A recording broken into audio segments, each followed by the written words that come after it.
저는 20대 여성으로 얼마 전에 결혼한 새내기 주부입니다.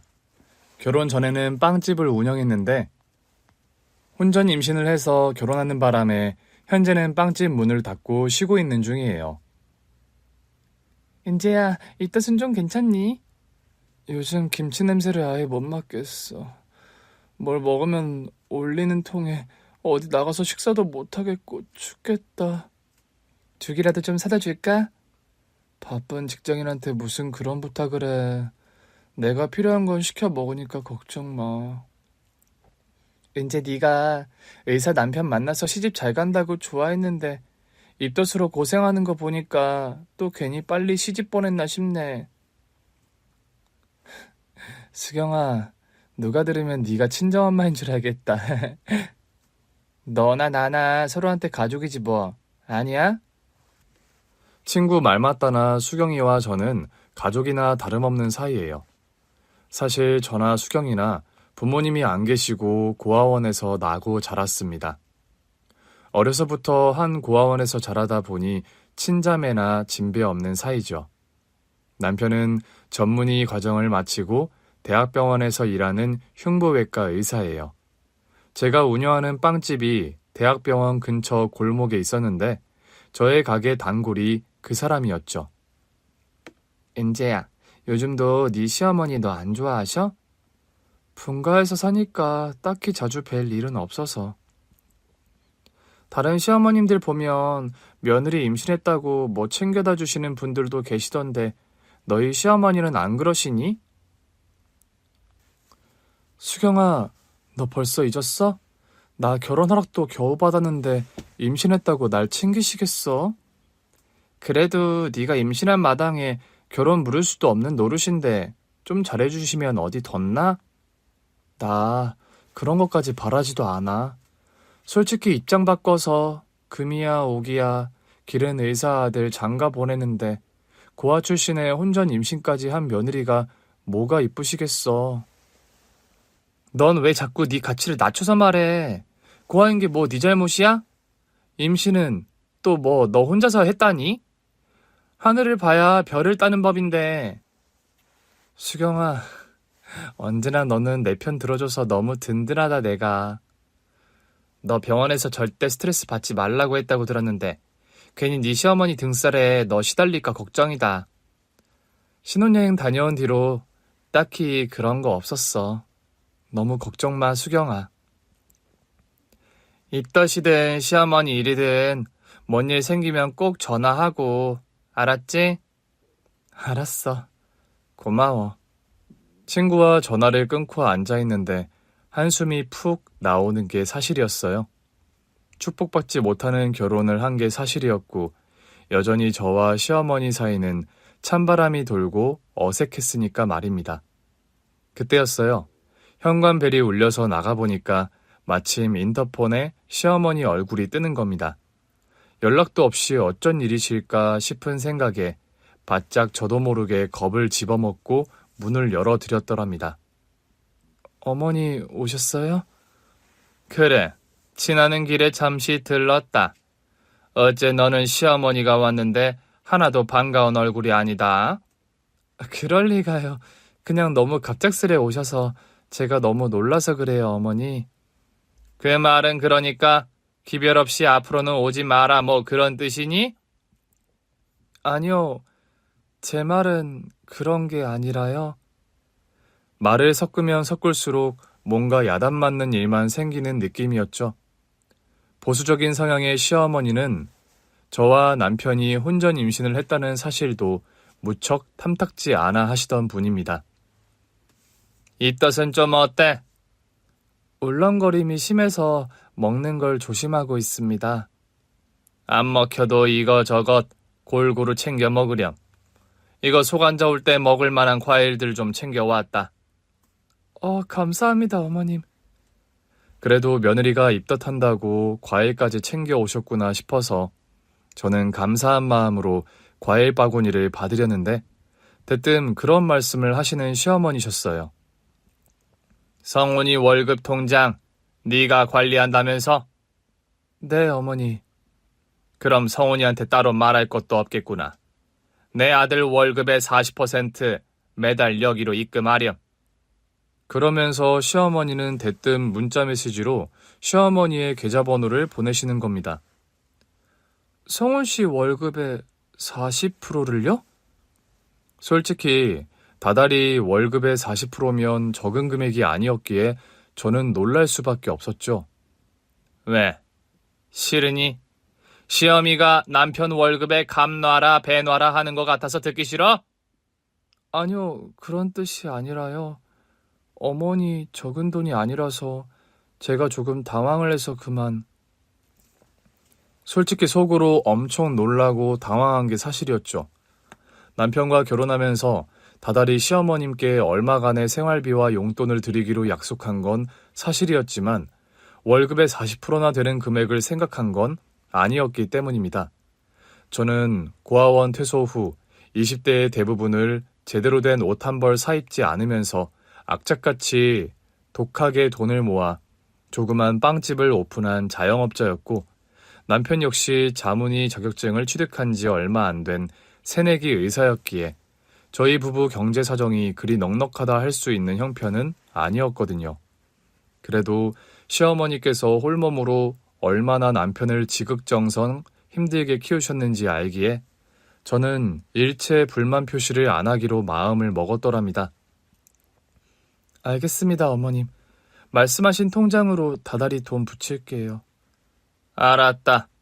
임신 초기에 제일 조심해야 하는 법이니 쉬어라. 딱 용건만 말씀하시곤 자리를 떠나버리시는 시어머니셨어요. 그날 남편이 퇴근했고 저는 시어머니께서 전한 말씀을 그대로 전달했죠. 엄마가 내 월급의 40%를 보내달라 하셨다고? 아까 낮에 오셔서 그런 말씀하셨어. 그렇게 하겠다고 대답했고. 그래? 이해해줘서 고맙다, 은재야. 내가 아무래도 투잡을 뛰어서라도 돈을 더 벌어야겠네. 남편 역시 이런 방구 별 불만 표시도 없이 농담처럼 넘어가길래 저는 그 일을 더는 문제 삼지 않았습니다. 그 얘기를 들은 친구 수경이는 당연히 펄쩍 뛰었고요. 뭐? 네 남편 월급의 40%를 다달이 보내달라 하셨다고? 엊그제 와서 그런 말씀 하시더라.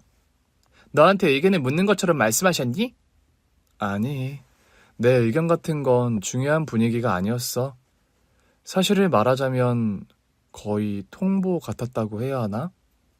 그럼 너희 시어머니 문제 있는 거 아니니? 아니, 요즘 세상이 어느 때인데 며느리에게 아들 월급을 그리 당당하게 요구하시니? 한두 푼도 아니고 월급의 40%씩이나? 나도 놀랐어, 많이. 우리 전셋집도 대출받아 마련한 거라서 갈 길이 먼 게 사실인데.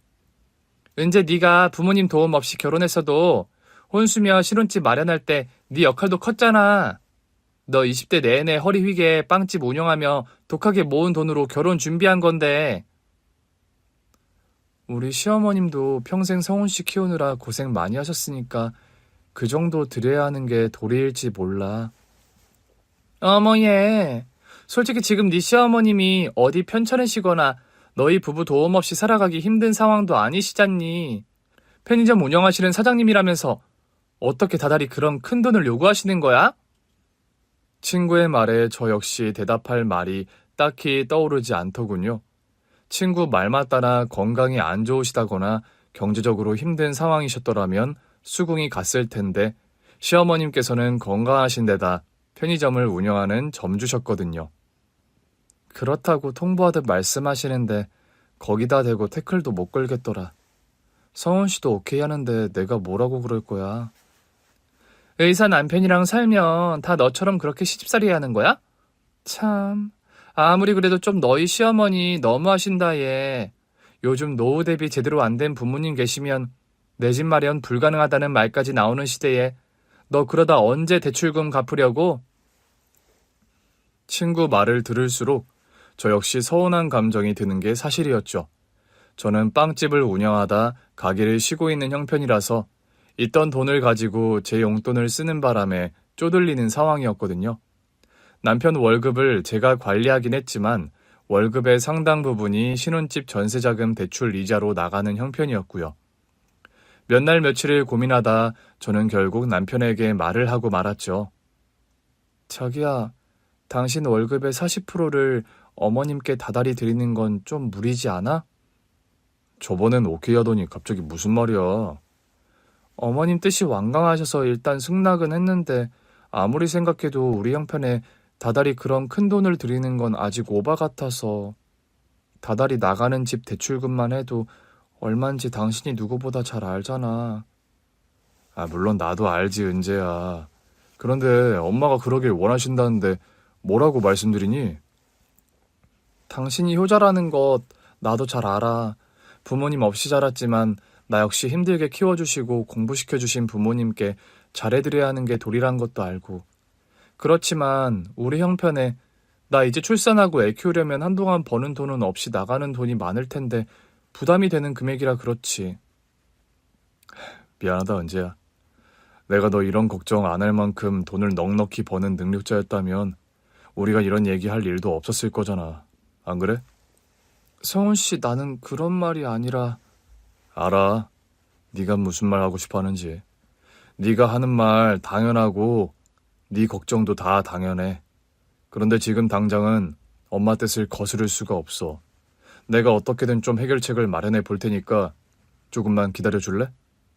알았어, 성훈 씨. 나도 이런 말해서 미안해. 나도 누구보다 어머님께 잘해드리고 싶은 마음은 당신과 매한가지라는 것만 알아줘. 아니야. 결혼하면 경제적으로든 다른 부분으로든 완전히 독립하는 게 맞는 일이지. 지금 상황이 그렇지 않다 보니까 은재 너에게 내가 미안하다. 남편이 제 눈치를 보면서 그런 말까지 하니까 제가 되려 미안해지더군요. 뭔가 남편이 시어머니의 재정 상황이나 뭐 그런 일과 관련해서 저에게 말 못할 상황이 있나? 그런 생각도 들더군요. 당장 퇴근해서 말할 것 같은 눈치도 아니고 남편이 일단 조금만 기다려달라는 말을 했기에 저는 더 불평하거나 캐묻지 않고 남편 말대로 일단 그냥 두기로 했지요. 게다가 입덧이 심한 데다 임신 초기라 제가 절대 안정을 취해야 하는 시점이기도 했죠.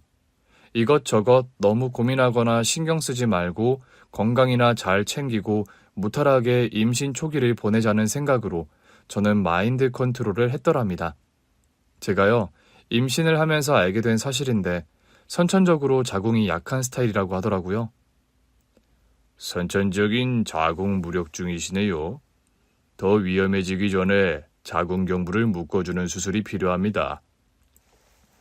수술을 받지 않으면 유산의 위험성이 있다고 해서 얼마 전엔 자궁경부를 묶어주는 수술까지 받은 상황이었죠. 그러다 보니 집안에서도 걷는 일까지 최대한 줄이고 저는 혹시라도 유산 위험성이 있는 일은 절대 피하면서 살 얼음판 걷듯이 생활하는 중이었거든요. 이런 상태의 저를 위해 배려를 많이 해주는 남편이었죠. 자기야, 언제 아침까지 차린 거야? 내가 안 해놓으면 또 말 안 듣고 아침 차릴 거잖아. 제가 요즘 입덧이 심하고 거의 온종일 누워 지내면서도 남편 아침밥은 꼭 차려주었거든요. 남편은 늦잠 자지 왜 고위험 임산부가 아침 차리느라 동동거리냐며 잔소리를 했었고요. 그래도 병원 일이 얼마나 고된지 잘 알고 있었기에 간단하게라도 저는 아침을 차려주려고 했었죠. 그런 저를 위해 불어 일찍 일어나서 본인이 아침을 차리는 남편이었어요. 이럴 거면 우리 그냥 둘 다 아침 굶기로 해. 당신 안 그래도 잠 부족한데 새벽같이 일어나서 아침 차리려고? 그냥 딱 40분만 일찍 일어나면 돼. 습관되니까 할만해. 걱정 마. 나 시집 참 잘 온 것 같아. 이런 호강하면서 사는 거 보면. 뭐? 이 정도 가지고 호강이라고 그러니? 앞으로 당신 호강할 일 훨씬 더 많이 남았으니까 기대하라고. 된장찌개 끓이는 법은 언제 배웠어? 내가 한 것보다 더 맛있는데? 요즘은 너튜브에 다 나오잖아. 나 맨날 병원에서 쉬는 시간에도 다음날 아침 메뉴 레시피 검색하는 게 습관이 됐어. 아유, 그러지 마, 여보. 간단하게 빵이랑 스프 같은 거 해서 먹어요. 아니야. 당신 입덧해서 조금을 먹어도 영양가 있는 걸로 먹어야 해. 참, 오늘부터 우리 엄마 이틀에 한 번 집에 오셔서 우리 집 청소해 주시기로 했어. 뭐요, 어머님이? 왜 그렇게 놀라? 요즘 당신 컨디션 말씀드렸더니 집안일 일절 안 된다고 청소 같은 힘들어가는 일 엄마가 하루 걸러 오셔서 대해 주신다는데? 어머님께서 일하시는데 내가 어떻게 쉬고 있어. 그러지 마시라고 해, 제발. 저는 상상만 해도 너무 불편하고 게다가 죄송해서 제발 관두시게 하라고 남편에게 부탁하다시피 했더랍니다. 자기야, 당신도 우리 엄마를 너무 무서워하지만 말고 좀 가까워질 생각을 해보는 게 어때? 우리 엄마 성격 칼칼하고 엄한 면이 있는 것도 사실이지만 그래도 요즘 누구보다 당신 건강 걱정하시는 분인데. 어머님 편의점 일로도 바쁘신데 우리 집 살림까지 부탁드리는 거 죄송해서 그러지. 우리 그럴 거면 차라리 시간당 부르는 도우미 아주머니를 부르자. 돈 없어도 차라리 그 편이 마음 편하겠어, 자기야. 나도 엄마한테 죄송해서 그 말씀 드렸는데 돈 아껴서 모을 생각 안 하고 그런데 돈을 쓰려 하냐고 야단 맞았어. 엄마가 두 다리 멀쩡하고 아픈 데 없는 본인이 있는데 왜 청소하는데 사람을 써서 돈을 쓰냐고. 어머님도 참. 제 건강 상태를 걱정해서 청소와 살림을 도와주신다는 시어머님이셨죠. 사실 병원에서 극도로 몸을 아끼고 조심하라는 얘기를 들은 걸 사실이었습니다. 자궁무력증이란 게 한 번이라도 유산을 하게 되면 습관성이 되기 쉽고 제 상황이 조금만 방심하면 유산 가능성이 높은 일촉즉발의 상황이었거든요. 저는 그래서 차라리 집안을 어지럽혀 두더라도 임신이 안정기에 접어들 때까지 깔끔하게 사는 걸 어느 정도 마음속으로 포기한 상태였어요. 청소며 살림을 도와주신다는 시어머니 말씀이 감사하긴 했지만 평소 어색한 사이와 저를 며느리로 탐탁지 않게 여기시는 마음을 알았기에 영 가시방석에 앉은 기분이 들더라고요. 요즘 몸은 좀 어떠니? 집에서 조심하고 지내니까 아직까지는 괜찮아요. 사람 하나 만들어 세상 밖으로 내보내는 게 쉬운 일이 아니다.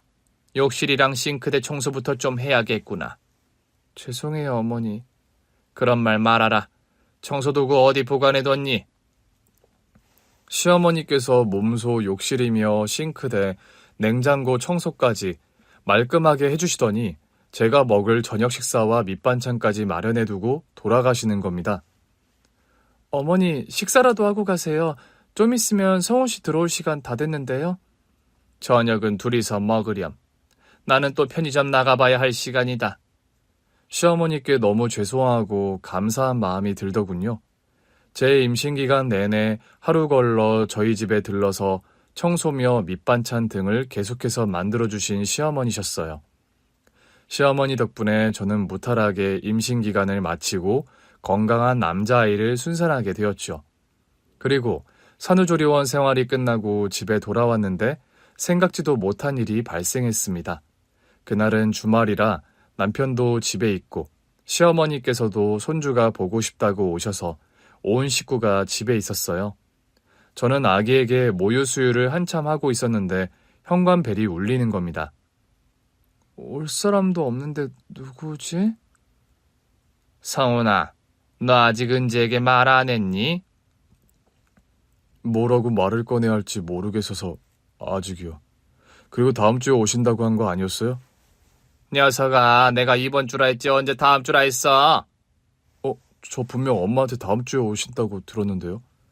지금 그게 중요한 게 아니니 얼른 가서 문이나 열어드려. 너는 그런 거 착각하며 어떻게 어려운 의대 공부는 한 거냐? 시어머니의 타박을 들으며 남편이 현관문을 열어줬는데 웬 처음 보는 중년 아주머니 한 분이 들어오시는 겁니다. 그런데 그 아주머니의 얼굴을 보는 순간 저는 소스라치게 놀라게 말았죠. 그 아주머니의 얼굴이요. 제가 봐도 저와 너무 똑같이 생긴 겁니다. 누구세요?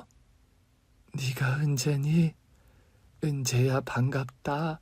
난 네 엄마 최정숙이야. 그런 말을 하면서 오열을 터뜨리는 아주머니였어요. 저는 너무 갑작스러운 상황에 내가 꿈을 꾸고 있는 건가 그런 생각이 들 정도였죠. 말을 너에게 전한다는 게 자꾸 타이밍을 놓쳤구나. 그리고 미국서 병원 일정이 계속 변동이 생기는 바람에 너희 어머니께서 일 다 마치고 나면 너에게 전하라고 하셔서. 어머니라뇨? 은재야, 인사드려. 이분이 네 친어머니시란다. 저희 엄마가 살아계셨다고요? 은재야, 미안하다. 엄마가 사실은 얼마 전까지만 해도 두 다리를 못 쓰는 장애인이었다. 그런데 네 시어머니께서 우연히 날 보시고 은재 네 친엄마인 걸 알아보셨어. 그리고 집 한 채 값을 들여서 엄마 다리를 낫게 해주셨어. 저는 대체 이게 무슨 영문인지 알아먹을 수가 없더라고요. 어머니, 여보, 이게 다 어떻게 된 일이에요? 미안해, 자기야. 미리 말하려고 했는데 어머니 수술 결과가 처음부터 낙관하기 힘든 상태였어서 처음부터 말 못했어. 처음부터 모든 과정을 너에게 오픈하는 게 어떻겠냐고 서원이가 그랬는데 내가 말렸다.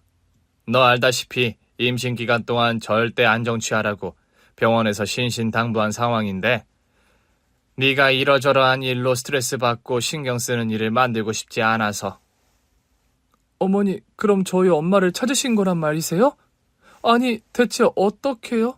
저도 저희 엄마는 돌아가신 분으로 알고 여태 살아왔는데. 지금부터 지난 이야기들 너에게 다 천천히 털어놓으마. 시어머니께 듣게 된 사연은 참으로 놀랍고 기막힌 것이었어요. 저희 시어머니께서요, 사실 10년 넘게 장애인 시설에서 정기적으로 봉사활동을 하고 계십니다. 편의점을 운영하시는 관계로 자주는 못 가지만 한 달에 한두 번은 꼭 복지관에 가서 봉사활동을 이어오고 계셨던 거죠. 너희 엄마를 처음 뵌 날도 봉사활동을 간 날이었어. 그날은 복지관에서 김장을 하는 날이라 나름 단단히 준비를 하고 갔었는데 시어머님께서는 그날도 다른 날과 다름없이 복지관에 봉사를 가신 거였죠. 김장 봉사를 하는 날이라 배추를 절이고 절인 배추를 꺼내 씻고 양념에 버무리는 작업을 한참 하는데 옆에서 휠체어를 타고 열심히 김장을 돕는 한 아주머니가 눈에 보이더랍니다. 저분은 다리도 불편하신 것 같은데 열심히 하시네요. 아, 최말숙 씨요. 하반신 마비 장애가 있어서 늘 휠체어 아니면 거동이 힘드신데 굳은 일 마다 않고 복지관 일에 늘 열심히시죠. 그런데 저분 얼굴이... 휠체어를 타고 김장을 돕는 그 아주머니가 처음엔 좋게 보여서 쳐다봤는데 가까이서 얼굴을 확인한 시어머니는 기함을 할 정도로 놀라시고 말았답니다. 왜냐하면 그 아주머니 얼굴이 제 얼굴과 붕어빵처럼 너무나 똑같았기 때문이죠. 시어머니는 한달음에 김치를 버무리던 고무장갑을 팽개친 채 그 아주머니에게 달려갔죠. 혹시 성함이...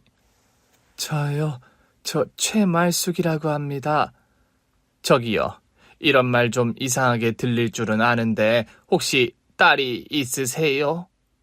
저요? 아니, 왜 갑자기 그런 질문을 하시는 거죠? 그런 말을 하는 아주머니. 아니, 엄마의 눈빛이 심하게 흔들리는 걸 시어머니는 보셨대요.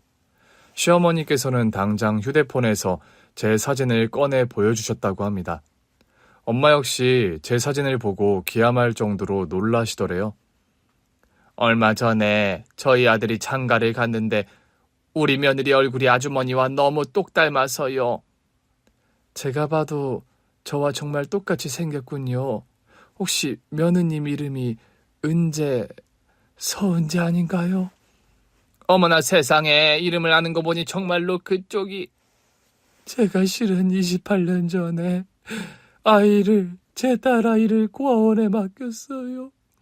우리 딸이 뱃속에 있을 때 아이 아빠가 명을 달리하는 바람에요. 세상에, 아니 어떻게 이런 일이 있을 수가 있죠.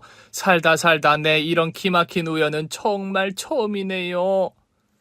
시어머니 역시 믿기지 않는 현실에 입이 다물어지지 않으셨답니다. 정신을 차린 시어머니께서는 당장 저와 엄마의 유전자 검사부터 의뢰하셨답니다. 모든 정황이 저희 친엄마임이 분명했지만 그래도 사실관계를 확실히 하는 게 좋다는 판단에서였죠.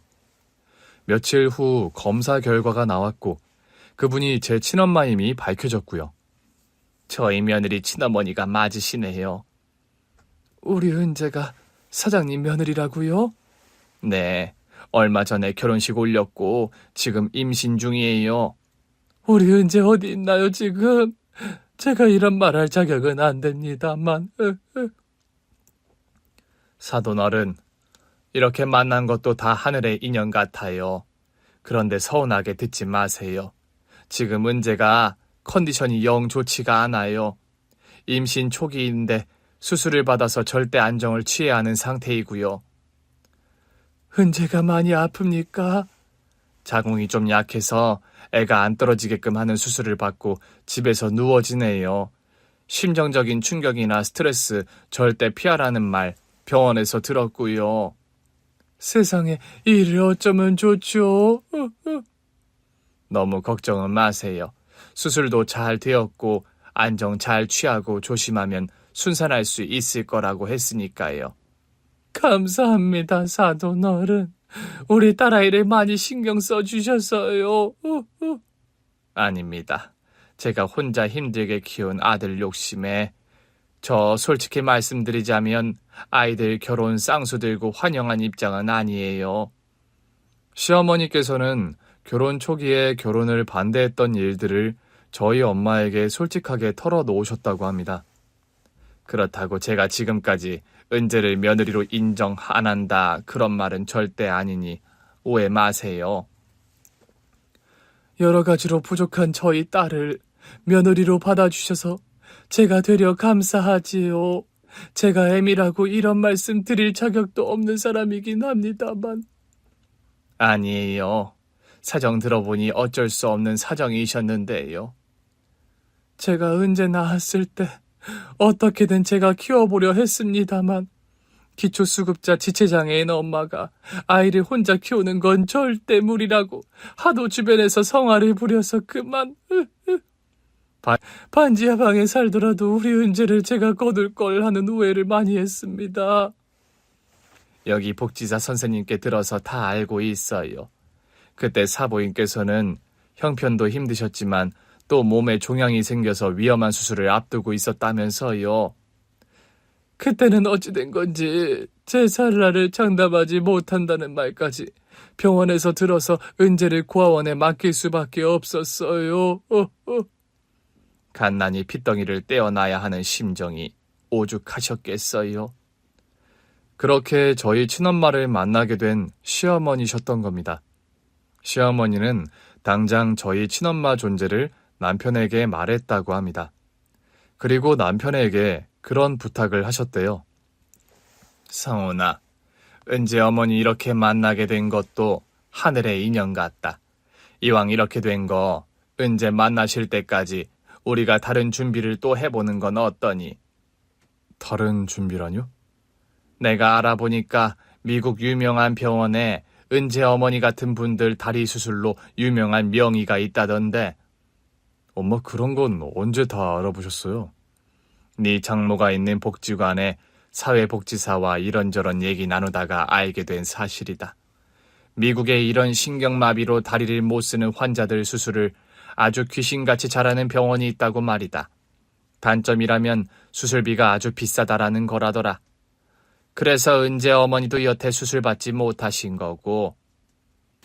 병원비랑 수술비 정보 좀 알아볼까요? 그래, 우리 선에서 할 수 있는 최선을 다해보자꾸나. 남편과 시어머니가요, 저희 엄마 다리 수술해 주신다고 그렇게 사방팔방 돌아다니며 정보를 얻고 막대한 수술비를 마련하기 위해서 둘이서 동분서주했던 겁니다. 어머님, 그럼 다달이 이 사람 월급에서 40% 달라고 하셨던 게 저희 엄마 다리 수술 비용 때문에 그러신 거였어요? 그래, 이제 와서 얘기지만 그렇게 안 하면 어디 우리 형편의 그 수술비며 병원비를 감당하기 힘들었어. 여보, 어머니께서 그간 모으신 적금 통장 다 헐고 대출도 받을 수 있는 최대치를 받아서 장모님 수술비 마련하셨어. 내가 한 건 당신이 아는 그게 전부야. 내 월급의 40%를 드린 거. 어머님, 저는 그런 것도 모르고 여태. 사부인, 박서방, 평생 저는 은재 위해서 엄마 노릇 하나 해주진 못했는데 이런 저를 위해 그런 배려를 해주셔서 드릴 말씀이 없어요. 감사하고 죄송합니다. 어머님, 어떻게 제게 한마디 말씀도 없이 이러실 수가 있으세요? 감사합니다, 감사합니다, 어머님. 그동안 괜히 서운했지? 네가 말은 안 해도 네 심정 나도 다 짐작은 갔다. 그래도 이제 모든 상황이 밝혀졌으니 묵혀뒀던 오해나 앙금은 서로 다 없던 일로 하자꾸나. 그런 말을 하시면서 저를 따뜻하게 안아주시는 시어머님이셨습니다. 저는 말로 다 표현할 수 없는 죄송함과 감사함에 몸둘 바를 모를 지경이었죠. 저에게 있어서 그날은 정말이지 꿈만 같은 하루였어요. 저는 고아원에서 자라는 동안 저에게 친어머니가 안 계시다고 생각하고 살아왔습니다. 물론 세상 천지 엄마 아빠가 없는 사람은 아무도 없겠죠. 그렇지만 저는 고아원에 맡겨질 때부터 부모님에 관한 어떤 소식이나 흔적 같은 것이 아예 없었기에 저는 그냥 천의 고아 팔자인가 보다 하고 포기하고 살아왔던 게 사실입니다. 엄마에게서 듣게 된 과거의 사연 또한 가슴이 무척 아픈 것이더군요. 은재야, 이제 와서 이런 얘기 변명처럼밖에 안 들리겠지만 네가 궁금해하고 또 알고 싶어하니 말할게. 엄마, 저 엄마 원망하고 타박하려는 말을 하려는 게 아니니 다 솔직하게 말씀해 주세요. 그래, 그렇게 하마. 이런 얘기를 이제 와서 털어놓는다고 너에게 엄마 노릇 못한 과거가 용서되지는 않겠지만 말이야. 저희 엄마는요, 사실 날 때부터 장애인은 아니셨다고 합니다. 엄마는 5살 무렵 부모님께서 한날 한시에 교통사고로 돌아가시는 바람에 고아원에 맡겨졌다고 합니다. 그런데 초등학교를 졸업하던 무렵 수학여행을 떠난 곳에서 불의의 사고를 당한 엄마셨대요. 숙소에서 친구들과 장난을 치다가 창문에서 떨어지는 바람에 엄마는 영영 걸을 수 없는 처지가 되어버리신 거죠. 고아인데다 하반신 마비라는 상황이 어린 마음에도 감당하기 힘든 장애가 되더구나. 하루하루 버티듯 살아가던 나에게 유일한 위안이 되어준 사람이 너희 친아빠였어. 저희 아빠는 고아원에 봉사를 오는 대학생이었다고 해요. 엄마가 중학교 3학년 되던 해에 처음 고아원 봉사를 온 대학생 오빠가 저희 아빠셨던 겁니다. 말수가, 너는 왜 애들이랑 안 놀고 맨날 교실에만 틀어박혀 있니? 같이 뛰어놀지도 못하고 그냥 다 짜증나서요. 혼자 있는 게 제일 마음 편하기도 하고. 너 원래 누구랑 말하는 거 싫어하니? 네, 싫어해요. 솔직히 오빠도 귀찮으니까 저리 좀 비켜주실래요? 고슴도치처럼 뾰족하게 구는 엄마였지만 아빠는 그런 엄마의 성격을 받아주면서 봉사를 올 때마다 먼저 스스럼 없이 다가가 주셨다고 합니다. 원장 선생님께 들으니까 말숙이 너 초콜릿 만드는 거 좋아한다면서? 이거 초콜릿 만들 때 쓰는 틀이야. 이걸 왜 저한테 주세요? 너 좋아하는 일 하면서 좀 웃으면서 지내라고. 왜? 주면 안 돼? 나한테 왜 잘해주세요? 잘해주고 싶은데 뭐 꼭 이유가 있어야 되니? 저번에 보니까 너 웃을 때 참 이쁘더라. 너 웃는 모습 보고 싶어서 그래. 별뜻 없어. 감사해요, 선물. 다음에 만났을 때 나한테 초콜릿 만들어서 몇 개 주면 고맙겠다. 저희 아빠는 당시 호텔 조리학과에 다니는 요리사 지망생 대학생이었다고 합니다. 정기적으로 엄마가 지내던 고아원에 봉사를 오면서 엄마와 가까워지셨고, 엄마가 고아원 퇴소 후 성인이 된 후에는 자연스레 연인으로 발전을 했던 거죠. 엄마가 고아원을 나와 홀로서기를 할 때가 되어서는 아빠가 집을 얻어서 두 분이 함께 동거를 시작하셨다고 합니다. 말수가, 너는 초콜릿 잘 만드니까 내가 나중에 식당 열면 네가 디저트 담당하는 거야. 어때? 생각만 해도 신난다, 오빠. 나 이럴 게 아니라 제과제빵 학원이라도 다니면서 제대로 배워볼까? 그거 좋은 생각인데? 프랑스에 유명한 초콜릿 학교가 있다던데 나중에 내가 돈 많이 벌면 말숙이 너 유학 보내줄게. 그런 약속을 하며 미래의 꿈에 부풀어 있던 엄마와 아빠였다고 합니다. 가진 거 하나 없었고 초라한 원룸 한 칸이 신혼살림의 전부였지만 사랑 하나로 행복한 두 분이셨던 거죠.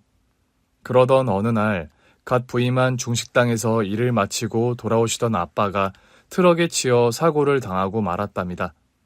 당시 제빵학원을 다니던 엄마는 헐레벌떡 병원에 도착했지만 이미 아빠는 숨을 거둔 상황이셨죠. 오빠, 날 혼자 두고 떠나면 어떡해? 뱃속의 아이는 어떡하라고? 슬픔과 황망함 속에 장례를 치렀고 엄마는 망연자실을 할 수밖에 없었죠. 아빠를 떠나보낸 상황에서 엄마는 난상 끝에 저를 겨우 낳으셨다고 합니다. 우리 아기 건강한가요? 네, 예쁜 공주님을 낳으셨어요.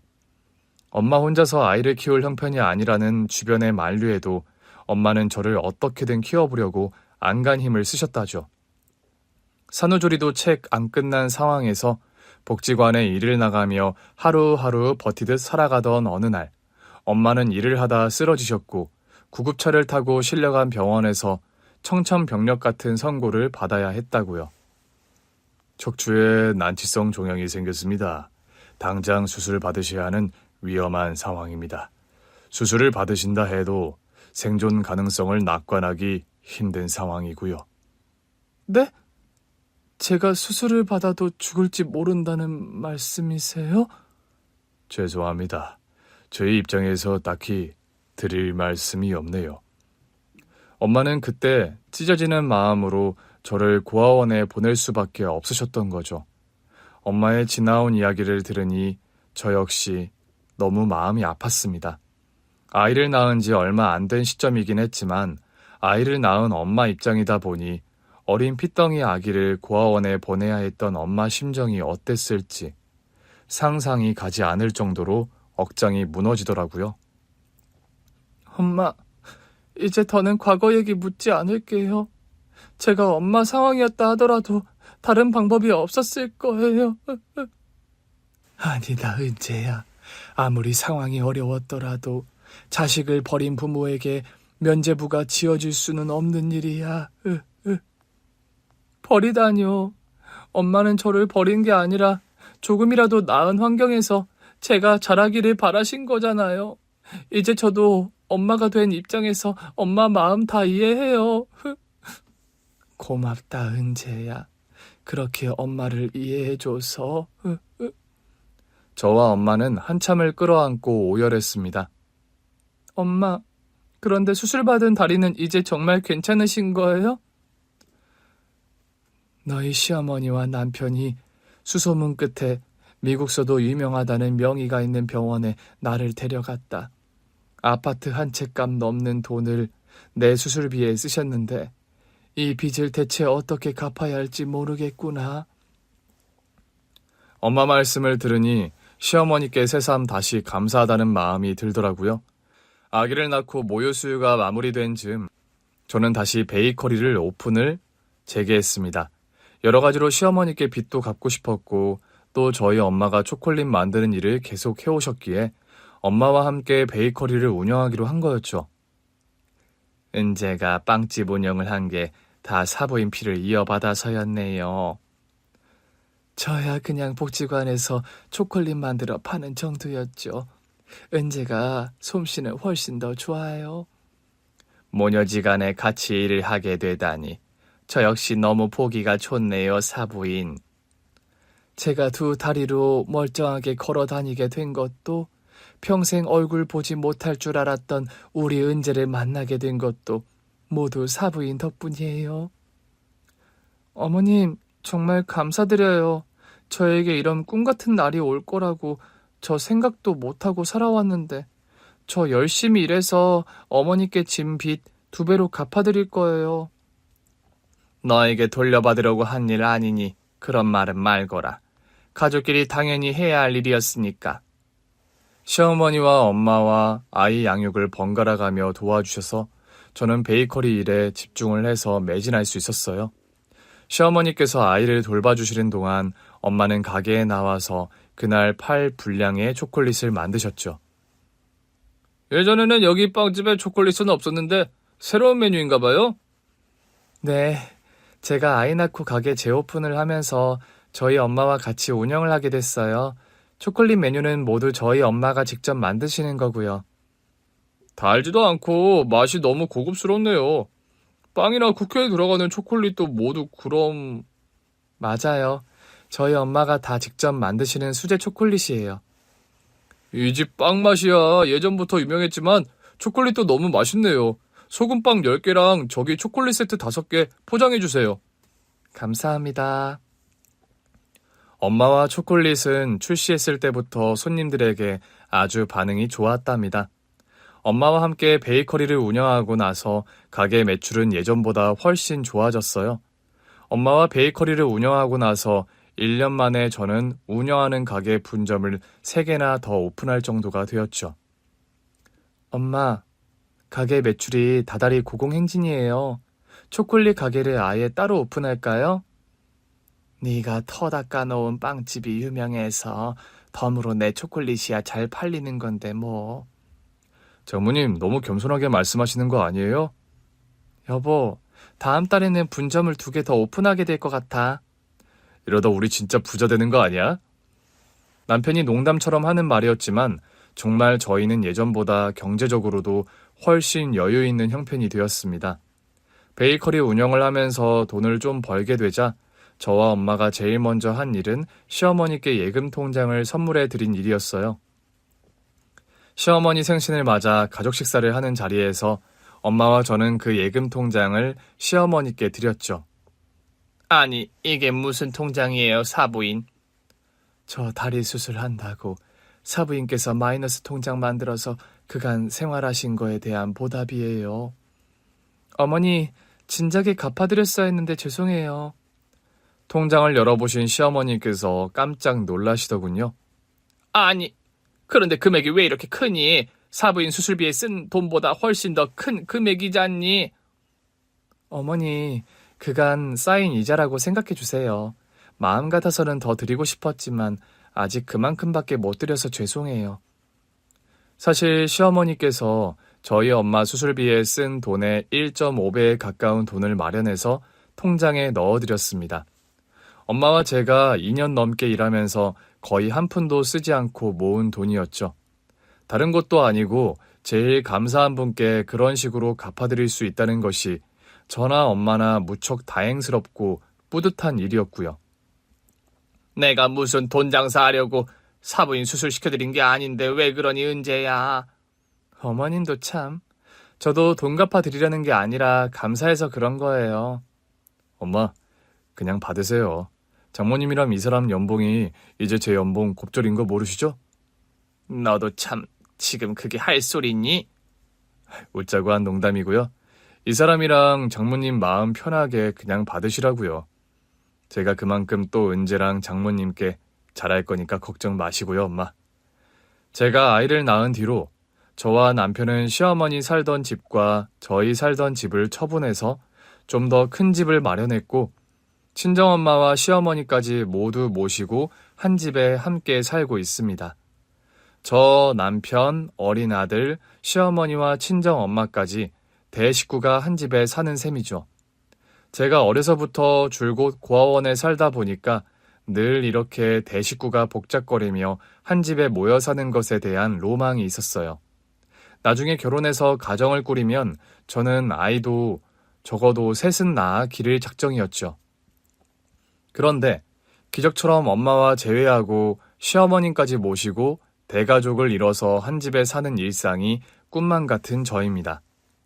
저와 엄마가 운영하는 초콜릿 베이커리가 분점 10호점을 달성했을 무렵 저는 엄마를 위한 작은 선물을 마련했어요. 엄마, 예전에 아빠랑 했던 그 약속이요. 무슨 약속 말이니? 아빠가 결혼해서 돈 많이 버시면 엄마 프랑스 초콜릿 학교 유학 보내주신다고 했다면서요? 그 말을 여태 기억했구나. 너희 아빠 살아생전 그런 약속을 하긴 했었지. 엄마, 그 약속 제가 지켜드리고 싶은데 어떠세요? 은재 네가? 저 베이커리 사업 이만큼 키울 수 있었던 거 다 엄마가 계셔서 가능했어요.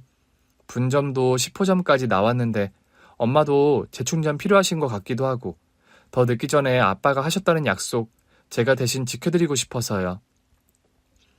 네 마음은 기특하다만 엄마가 이 나이에 가능할까? 엄마도 참 요즘 100세 시대인 거 모르세요? 회사 다니다 40, 50대에 다들 다시 대학도 가고 하는 시대인걸요? 엄마는 한동안 좀 고민을 하시다 결국 유학을 떠나기로 결정하셨어요. 국내에서 필요한 시험을 준비하셨고 당당히 프랑스 유학길에 오르게 된 엄마셨죠. 엄마가 유학을 떠나시기 전 엄마 손을 잡고 아빠가 쉬고 계신 납골당에 다녀왔습니다. 여보, 저랑 은재 왔어요. 엄마는 손수 만드신 화이트 초콜릿을 아빠 납골당 안에 넣어드렸습니다. 네 아빠가 살아생전 엄마가 만든 이 화이트 초콜릿을 참 좋아하셨단다. 아빠, 엄마 다음 주에 프랑스 유학 떠나세요. 아빠랑 약속하셨던 초콜릿 디저트 전문 학교에 엄마가 합격하셨거든요. 당신이 보내준다고 약속했던 유학을 우리 딸 은재가 보내주네요, 여보. 말씀 끝에 어쩔 수 없이 눈물을 왈칵 쏟는 엄마셨습니다. 엄마가 프랑스 유학을 떠나시는 날, 온 식구가 인천공항에 마중을 나갔더랍니다. 사부인, 모쪼록 유학 무탈하게 잘 마치고 돌아오세요. 제가 지금 혼자 떠날 상황이 아닌데 죄송해요, 사부인. 그런 말씀이 어딨나요? 집안일 걱정은 마시고 잘 다녀오세요. 출국장으로 들어가는 엄마의 뒷모습을 보는데 마음이 참 뭉클하면서도 복잡한 생각이 들더군요. 반백의 머리를 하고 조금씩 사라져가는 엄마의 뒷모습을 보고 있자니 저도 모르게 눈물이 쏟아지더라고요. 당신도 같이 떠나야 하는 거 아니었나 모르겠네. 아니야. 난 한국에서 베이킹 공부할 만큼 했어. 유학을 간다 해도 엄마 다녀오시고 나서. 그 말은 장모님 다음 타자는 당신이라는 말로 들리네. 남편 말에 저는 그냥 대답 없이 빙그레 웃어주었습니다. 엄마의 지나온 인생이 어떠했는지를 알기에 일단 지금은 엄마가 공부를 하러 떠나시는 길을 마음껏 축하해드리고 싶은 마음이 컸거든요. 유학을 떠난 엄마는 다행히 그곳 생활에 잘 적응을 하시는 모양이더라고요. 적은 연세가 아닌데 젊은 사람들 틈에서 혹시 힘드시진 않을까 걱정하던 게 기우일 정도로요. 영상통화를 할 때면 현지의 젊은 친구들과 화기애애하게 수업도 받고 실습하는 모습을 가끔 보여주실 때가 있어요. 프랑스어 실력도 눈에 띄게는 엄마였습니다. 사부인 참 여러모로 대단하시다, 은재야.